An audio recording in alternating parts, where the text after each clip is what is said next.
Imagine walking through the grand halls of 18th century Europe. The sound of Baroque music fills the air, nobles dressed in extravagant clothes are dancing, and in the midst of it all, a man appears who captures every eye. His gaze is piercing, his manners flawless, and his speech, any language he chooses, flows like that of a native. His name, Count of Saint Germain.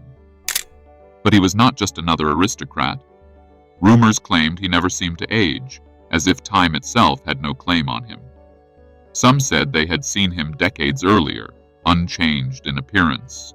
Others whispered he possessed knowledge far beyond his era: alchemy, music, politics, even secrets of the ancients.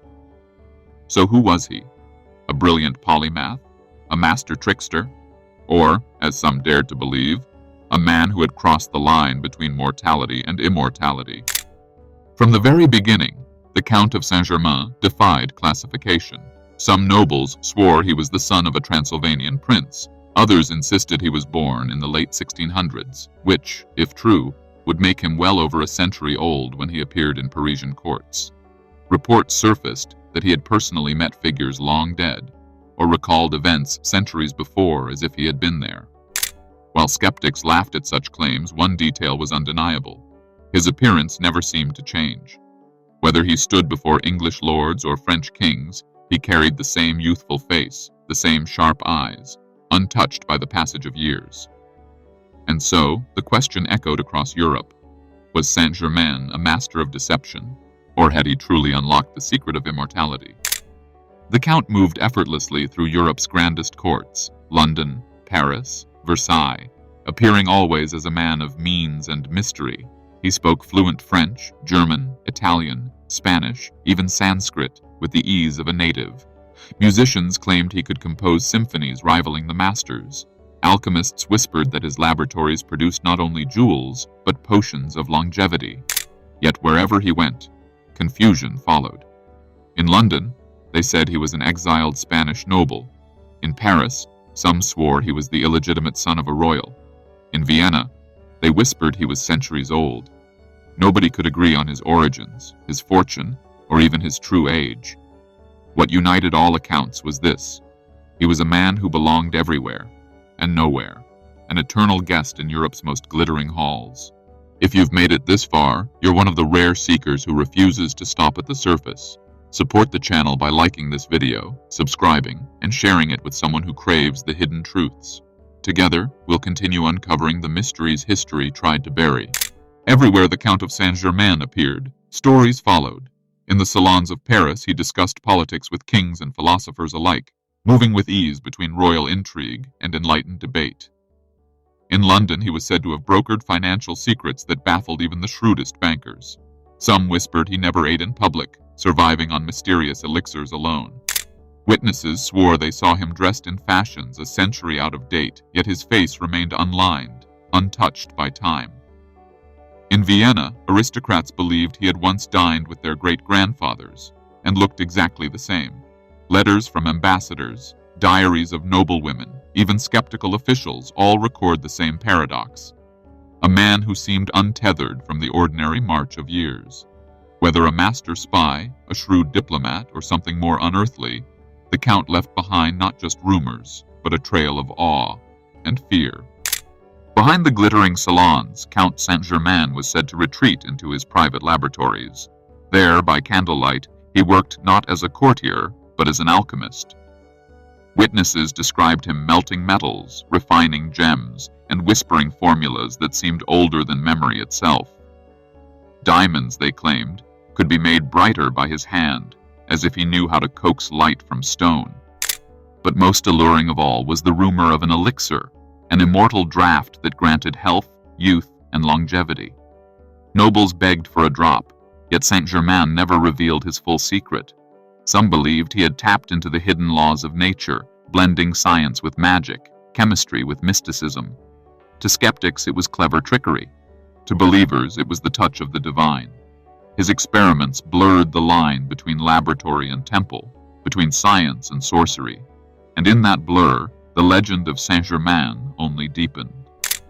The mystery of Saint Germain did not end with his alchemy. Whispers tied him to the secret currents of Europe. Rosicrucians, Freemasons, and occult brotherhoods that promised hidden wisdom.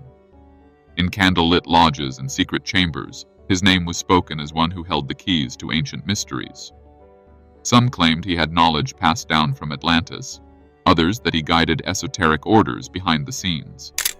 His writings, now mostly lost, were said to blend Christian mysticism with Eastern philosophy, suggesting a wisdom that crossed borders and ages. To the public, he was a charming aristocrat, but to initiates, he appeared as a teacher, a messenger of a deeper truth.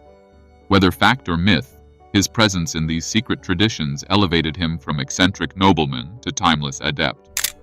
History tells us that Count Saint Germain died in 1784, yet the legend only grew stronger after his supposed death. Reports emerged of him being seen in Vienna decades later. In Paris, eyewitnesses swore they met him during the French Revolution. Even into the 19th and 20th centuries, mystics and scholars claimed encounters with a mysterious man who looked unchanged, always refined, always secretive. These accounts blur the line between fact and myth. Was it an impersonator, a collective illusion, or could Saint Germain truly have defied mortality? The persistence of these stories hints at something deeper, an archetype of the eternal wanderer, resurfacing whenever history needs him. By the late 19th century, the Count of Saint Germain was no longer just a historical curiosity. Theosophists reimagined him as an ascended master, a being who had transcended the cycle of death and rebirth, guiding humanity from higher planes. In the 20th century, the I Am movement declared him their patron, a cosmic teacher who embodied wisdom, transformation, and immortality. Saint Germain was said to wield the violet flame, a mystical energy capable of burning away karma and purifying the soul. To his followers, he was not a man of the past, but a living presence, whispering insights and guiding seekers toward enlightenment. Whether legend or revelation, this transformation elevated Saint Germain from court magician to eternal sage, a bridge between human history and divine mystery. Today, the figure of Count Saint Germain is no longer confined to dusty chronicles or fading portraits. He lives on in the language of modern spirituality. The violet flame, attributed to him, has become a powerful symbol in meditation practices around the world, a fire of transformation, burning away negativity and revealing inner strength. His name surfaces in countless books, mystical orders, and even in pop culture references, always carrying the aura of mystery and transcendence. To seekers of hidden wisdom, Saint Germain embodies the eternal journey of the soul, the alchemist of consciousness, the guide toward self-mastery, the whisperer of forgotten truths. Whether you see him as an immortal wanderer, a myth reborn, or a metaphor for human potential, his legacy endures as a call to awaken, to remember that within each of us lies the same spark of transformation. In the end, the mystery of Count Saint Germain refuses to fade. Was he a brilliant trickster, a polymath centuries ahead of his time, or truly an immortal walking among mortals? The truth may never be fully known, but perhaps that is the point. His story reminds us that death is not an end, but a transformation. Knowledge does not vanish. It changes form, traveling from one generation to the next, from one seeker to another. Saint Germain embodies the paradox of wisdom. The more light we gain, the deeper the shadows we must face. He shows us that the real alchemy is not turning lead into gold, but turning fear into insight, ignorance into awakening.